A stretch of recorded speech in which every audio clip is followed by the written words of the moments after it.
Amén, Señor. Te damos gracias, damos gloria y honra a tu nombre, Señor. Sabemos que tu presencia está aquí, Señor. Sabemos que tú eres quien nos va a enseñar, a instruir, que nos va a advertir con tu palabra, Señor. Damos toda gloria y toda la honra, Señor, a tu nombre. Amén, Señor. Amén, Padre Santo. Gracias, Jesús. Gracias, Señor. Comencemos. Gracias, Señor. Bueno, en Segunda de Crónicas habla del rey de Roboam. ¿Quién fue Roboam? Roboam fue el primer rey de Judá, descendiente directo de David, y fue el sucesor del rey Salomón, ¿sí? Para que más o menos se ubiquen ustedes en la lectura que vamos a hacer. Bien, Segunda de Crónicas 12. Cuando Roboam había consolidado el reino, dejó la ley de Jehová y todo Israel con él. Y por cuanto se habían rebelado contra Jehová, en el 5º año del rey Roboam, subió Sisac, rey de Egipto, contra Jerusalén, con 1,200 carros y con 60,000 hombres de a caballo, más el pueblo que venía con él de Egipto, esto es, de libios, suquienos y etíopes, que no tenían número. Fíjate en esta primera parte, donde claramente dice que Roboam se había alejado de la ley, de Dios, había dejado de hacer lo que sus antepasados, Salomón y David, hacían. Y en el 5º año, 5 años estuvo en el trono, ¿sí? Y ahí subió, o sea, Sisac, rey de Egipto, fue a atacarlos. Seguimos leyendo. Y tomó las ciudades fortificadas de Judá y llegó hasta Jerusalén. Entonces vino el profeta Samaías a Roboam, a los príncipes de Judá, que estaban reunidos en Jerusalén por causa del ataque de Sisac, y les dijo: Así ha dicho Jehová, vosotros me habéis dejado, y yo también os he dejado en manos de Sisac. Y los príncipes de Israel y el rey se humillaron y dijeron: Justo es Jehová. Y cuando Jehová vio que se habían humillado, vino palabra de Jehová a Samaías, diciendo: Se han humillado, no los destruiré, antes los salvaré en breve, y no se derramará mi ira contra Jerusalén por manos de Sisac. Pero serán sus siervos, para que sepan lo que es servirme a mí, y qué es servir a los reinos de las naciones. Subió pues Sisac, rey de Egipto, a Jerusalén, y tomó los tesoros de la casa de Jehová y los tesoros de la casa del rey. Todo lo llevó, y tomó los escudos de oro que Salomón había hecho, y en lugar de ellos hizo el rey Roboam escudos de bronce, y los entregó a los jefes de los guardias, los cuales custodiaban la entrada de la casa del rey. Cuando el rey iba a la casa de Jehová, venían los guardias y los llevaban, y después los volvían a la cámara de la guardia. Y cuando él se humilló, la ira de Jehová se apartó de él para no destruirlo del todo. Y también en Judá las cosas fueron bien. Fortalecido pues Roboam reinó en Jerusalén, y era Roboam de 41 años cuando comenzó a reinar, y 17 años reinó en Jerusalén, ciudad que escogió Jehová de todas las tribus de Israel para poner en ella su nombre. Y el nombre de la madre de Roboam fue Naama amonita. Fíjense lo claro que es este pasaje explicando lo que aconteció en aquel tiempo. Fíjense que el pasaje casi pasa desapercibido. Se centra mucho toda la explicación en lo que sucedió, en las cosas que se robaron, o sea, que saquearon el rey de Egipto. Fíjense que dice: y los príncipes de Israel y el rey se humillaron y dijeron: Justo es Jehová. 2 renglones. Eso es todo lo que dice.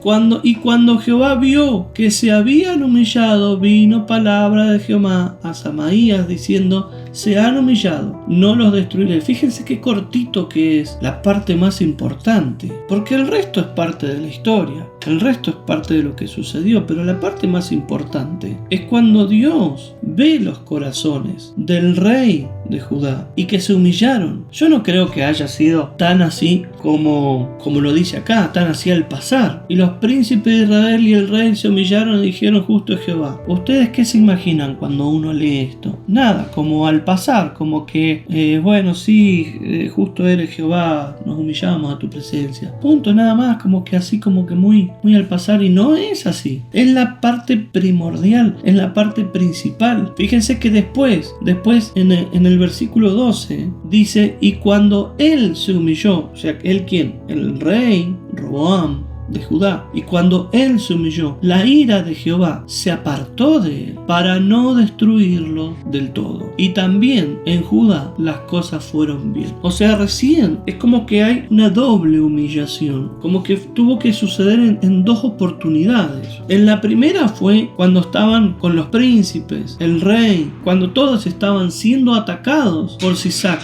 el rey de Egipto. Estaban siendo saqueados, estaban siendo tomados todas las ciudades. Ahí fue la primera vez que ellos se humillaron, pero no fue tan así al pasar: oh, bueno, me humillo, Señor, en tu presencia, justo Jehová, y nada más. No, estaban siendo atacados, estaban siendo colonizados, como nosotros conocemos más la palabra, estamos más familiarizados. Jehová, al ver los corazones de los príncipes de Judá, del rey, les envía el mensaje a través de Samaías y dice: se han humillado, no los destruiré. Pero fíjense el detalle: no se derramará mi ira contra Jerusalén por mano de Sisac. Aclara, por mano de Sisac. O sea, no es que reciben el mensaje como diciendo: no se derramará mi ira nunca, jamás. No se derramará mi ira por mano de Sisac, del rey de Egipto. O sea, por él no se va a derramar la ira de Dios. Como diciendo: ahora veo su humillación, su arrepentimiento,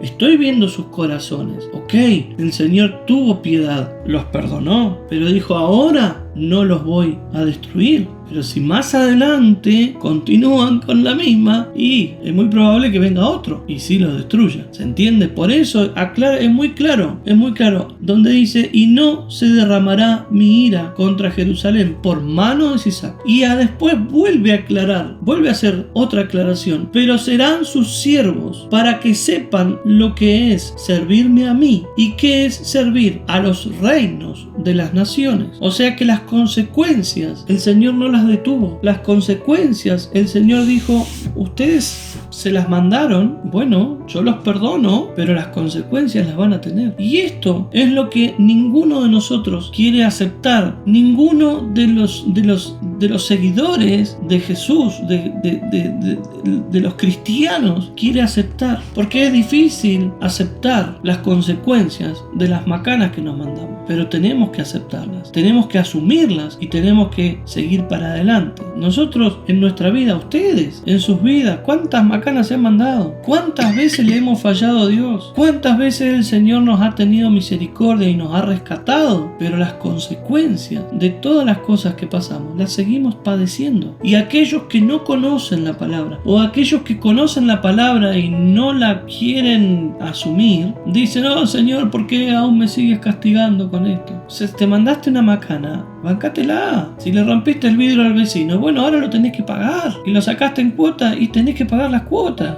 ¿Cuántas cuotas son? 24, 32 cuotas. Bueno, vas a tardar 24 meses, 32 meses acordándote de que le rompiste el vidrio al vecino y de lo que no tenés que hacer. Pero tenemos que asumir nuestra responsabilidad de nuestros actos, porque todos hablan del libre albedrío que nos da el Señor y dicen: no, yo hago lo que quiero y se terminó. Fantástico, bárbaro. Pero si te mandás una macana, fue tu decisión, fue tu libre albedrío el que te llevó a eso, y ahora las consecuencias las tenés que asumir. No vayas a arrodillarte al Señor a decirle: Señor, ¿por qué me castigas si yo he cambiado? Sí, cambiaste, bueno, bárbaro, fantástico, te dice el Señor, te perdoné y te salvé la vida, y capaz que gracias a que el Señor te perdonó, podés estar ahí, pero las consecuencias las tenemos que asumir. Nuestras decisiones son nuestras decisiones, y muchas veces no nos queremos hacer cargo de nuestras decisiones. Fíjate que después, más adelante, nos dice en el 11, cuando el rey iba a la casa de Jehová, tenía a los guardias y lo llevaban y después lo volvían a la cámara con los escudos, protegiéndolo. Claro, estaban invadidos, estaban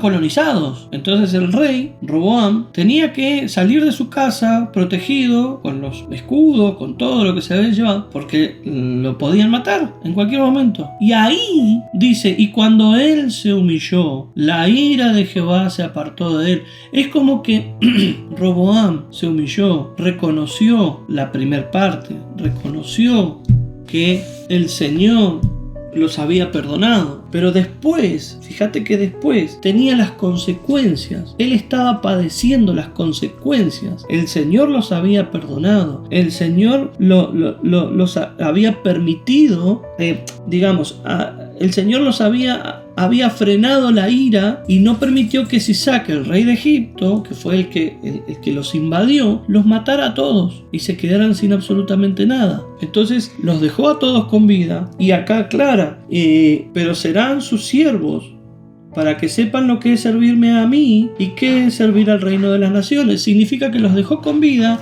pero el rey, los príncipes y todo el pueblo tenía que servir al reino de las naciones de Egipto. Y ahí, cuando pasó la guerra, cuando ya estaban viviendo, tratando de volver a su normalidad, ahí es donde el rey se da cuenta de las consecuencias que está pagando, de lo que es servir a las naciones. Y ahí es cuando él se vuelve a humillar ante la presencia de Dios. Y dice, y cuando él se humilló, la ira de Jehová se apartó de él para no destruirlo y todo. Y también en Judá las cosas fueron bien. O sea, recién ahí es como que todo se empezó a tranquilizar, a normalizar, y fue todo bien.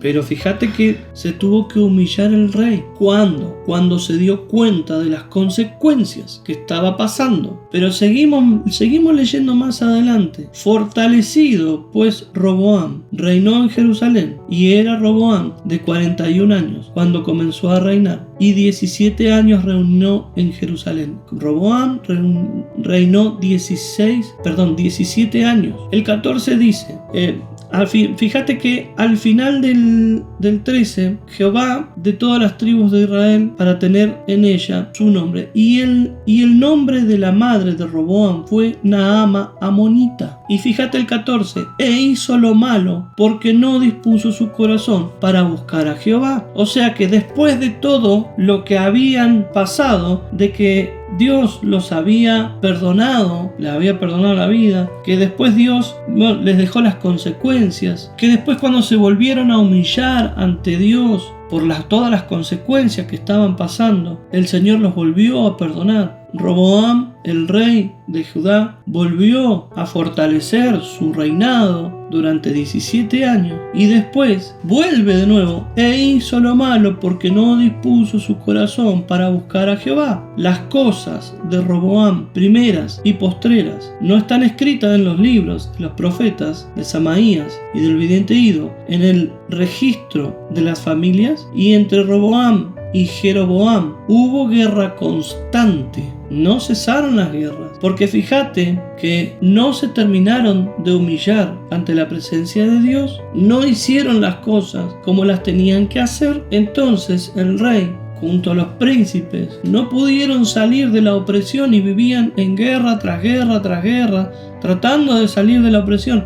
Todas las cosas se habían calmado un poco, pero no podían ser libres porque seguían sirviendo a las naciones y no al Señor. Y al final dice, y durmió Roboam con sus padres y fue sepultado en la ciudad de David, y reinó en su lugar Abías, su hijo. O sea que Roboam cumplió todo su reinado, falleció, pero sin lograr que toda Judá sea libre, porque él, junto con sus príncipes y todos los que reinaban, los que gobernaban, no se habían humillado ante la presencia de Dios. Si nosotros seguimos leyendo el 13, el versículo 13 de Segunda de Crónicas, fíjate que nosotros ahí, ¿qué? ¿El capítulo o el versículo? El capítulo 13, Segunda de Crónicas 13. Fíjense que ahí continúa, es como que hace una continuación de todo lo que venía sucediendo en Judá, ¿sí? Pero ahora con el hijo de Roboam, que es Abías, que nuevamente explica que reinó en Jerusalén, que seguían en batalla y que entraba en batalla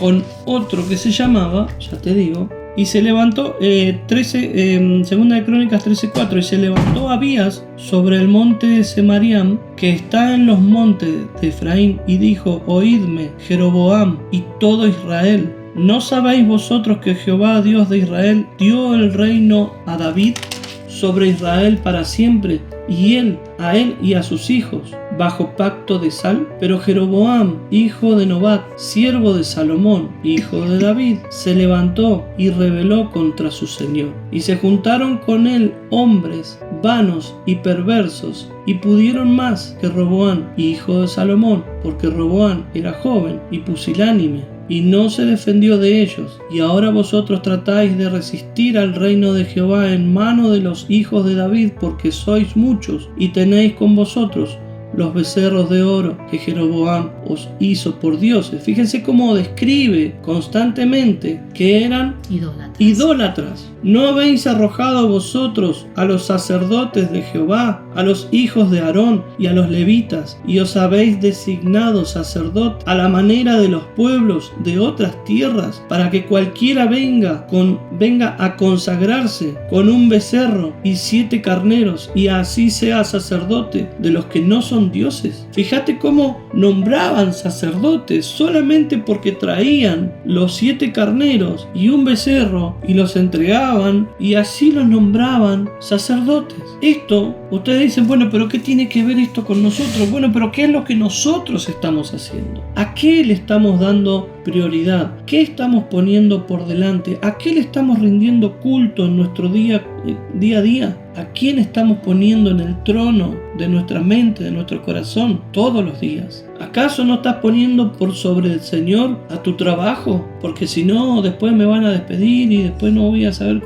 cómo pagar las cuentas. Así que estás poniendo algo. Estás siendo igual que ellos, poniendo ídolos, adorando a becerros de oro. Después léanlo todo completo, el 12 y el 13. Segunda de Crónicas 12 y 13. Y ahí ustedes se van a dar cuenta todas las cosas que estaban haciendo mal. Por eso Judá no podía ser libre. Y por eso nosotros aún por ahí no nos sentimos libres. Traslademos esto, que estamos hablando de reino, de naciones, pero se está muy claro que el rey, que los príncipes, que los gobernantes no estaban haciendo las cosas que Dios mandaba que hagan. No estaban poniéndolo como prioridad. Y ese es el problema que nosotros pasamos todo el tiempo. Ese es el problema que nosotros tenemos todos los días, porque no lo ponemos al Señor adelante. Seguimos poniendo nuestras obligaciones, seguimos poniendo excusas sobre todo lo que hay que hacer, sobre nuestro trabajo, sobre nuestra economía, sobre nuestra propia salud. Primero vamos al médico y después nos ponemos a orar. Es al revés, primero sentate a orar, clama al Señor. No estoy diciendo que no vayas al médico, pero es al revés. Primero está el Señor. Y ese es el problema que nosotros estamos teniendo. No nos hacemos cargo de las consecuencias de todas las decisiones que nosotros tomamos. Y fíjense que todos los días nosotros tenemos que tomar decisiones. Todos los días. O sea que vamos acumulando decisiones, vamos acumulando malas decisiones, vamos acumulando consecuencias. Claro, llega un punto en que son tantas las consecuencias que estamos pagando que claro, nos saturamos, ya decimos Señor, por favor. Pero lo que tenemos que reconocer es justamente eso, que son las consecuencias. Arrepentirnos, humillarnos delante del Señor, clamarle a Él, entregárselo a Él y pedirle perdón, porque solo de esa forma las consecuencias que tenemos que pagar van a ser menores y van a pasar más rápido. No dejemos que sea como el rey Roboam, que él se arrepintió, sí, pero después volvió a hacer lo malo. Nunca se entregó al Señor. Y eso es lo que nos pasa a nosotros. Eso es lo que nos pasa. Nosotros un día caemos ya hartos de tantas consecuencias, de tantas cosas que nos pasan. Caemos humillados a la presencia del Señor. Clamamos a Él. El Señor nos abraza. Sentimos su presencia. Es fantástico. Está todo bárbaro. Pero ¿cuánto nos dura? ¿Una semana? 10 días. Ni 10 días llegamos. Y ya volvemos a caer, volvemos a seguir haciendo nuestra vida como si nunca nos hubiera pasado nada. De nuestra mente se borra rotundamente todo el abrazo, el arrepentimiento que tuvimos con el Señor. Y seguimos haciendo nuestra vida. Y seguimos haciendo las cosas que a nosotros se nos antojan. Seguimos tomando decisiones malas. Entonces vamos a continuar en la misma. Vamos a continuar con las mismas consecuencias. No se van a detener. Y eso es lo que nosotros tenemos que cambiar. Eso es lo que nosotros nos tenemos que reconocer. Que cuando tengamos algún problema, cuando tengamos alguna circunstancia, bueno, decir Señor, arrepentirnos, clamar al Señor. Y ya van a ver que les va a mostrar el Señor consecuencia de qué es lo que estás pagando. Y en ese momento, clamarle, seguirle clamando al Señor el perdón. Porque el Señor te puede quitar las consecuencias, pero tenés que continuar. Y no te tiene que durar una semana, no te tiene que durar 10 días, te tiene que durar toda tu vida.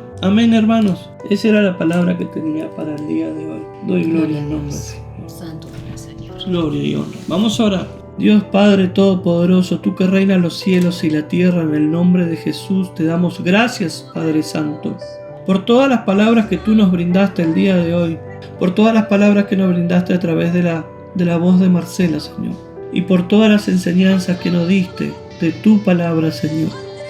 Bendito sea, Santo. Damos gloria y honra a tu nombre y te pedimos perdón en esta hora, Señor, por cada una de las malas decisiones que hemos tomado, Señor, y aún estamos pagando las consecuencias.